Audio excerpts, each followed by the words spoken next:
मोक्षगुंडम विश्वेश्वरैया भारत के महान इंजीनियर और राजनयिक हैं।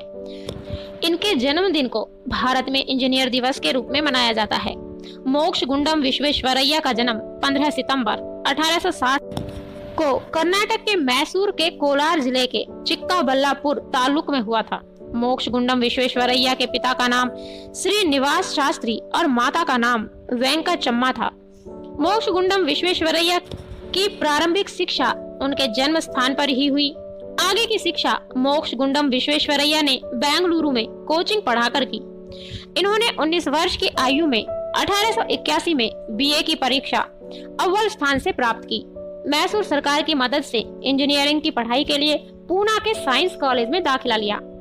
1883 में एलसीई और एफसीई वर्तमान बीई की परीक्षा प्रथम स्थान से प्राप्त की। मोक्षगुंडम विश्वेश्वरैया ने अमेरिका में एक फैक्ट्री की मशीन के बारे में जानने के लिए 75 फुट ऊंची सीढ़ी पर चढ़ गए थे। जब वह 32 वर्ष के थे तभी सिंधु नदी से सुक्कूर कस्बे को पानी की पूर्ति भेजने का प्लान तैयार किया था, जो सभी इंजीनियरों को पसंद आया था। विश्वेश्वरैया ने स्टील के दरवाजों का एक बांध बनाया था जिससे पानी का बहाव रोका जा सकता है। आज यह पूरे विश्व में प्रयोग होता है। इन्होंने मूसा और ईसा नामक 2 नदियों के पानी को बांधने के लिए भी प्लान तैयार किया था। विश्वेश्वरैया अशिक्षा, गरीबी, बेरोजगारी, बीमारी आदि को लेकर चिंतित थे। 1912 में इनको मैसूर के महाराजा ने दीवान यानी मुख्यमंत्री नियुक्त किया था। अपने कार्यकाल में विश्वेश्वरैया ने राज्य में स्कूलों की संख्या 4500 से बढ़ाकर 10,500 कर दी थी।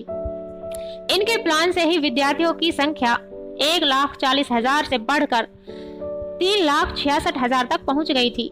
मैसूर में लड़कियों के लिए अलग हॉस्टल तथा पहला फर्स्ट ग्रेड कॉलेज अथवा महारानी कॉलेज खुलवाने का श्रेय विश्वेश्वरैया को ही जाता है।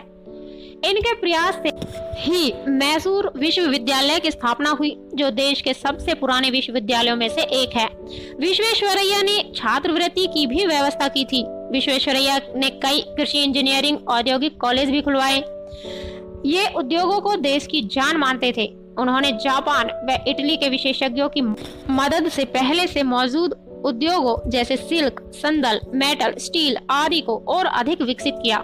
धन की जरूरत को पूरा करने के लिए बैंक ऑफ मैसूर खुलवाया। 1955 में इन्हें भारत रत्न से सम्मानित किया गया। इनके 100 वर्ष की उम्र पर भारत सरकार ने डाक टिकट भी जारी किया। विश्वेश्वरैया ने अपने दिमाग से ही एक रेलगाड़ी को पलटने से बचा लिया था। वह 98 वर्ष की उम्र में भी प्लानिंग पर किताब लिख रहे थे। 101 वर्ष की उम्र में 14 अप्रैल 1962 को इनका निधन हुआ। तो ये थी भारत के महान इंजीनियर मोक्षगुंडम विश्वेश्वरैया के विषय में कुछ जानकारी। अच्छी लगी तो वीडियो को लाइक कीजिएगा। ऐसी अनेकों जानकारियां पाने के लिए चैनल को सब्सक्राइब कीजिएगा। Thank you for watching.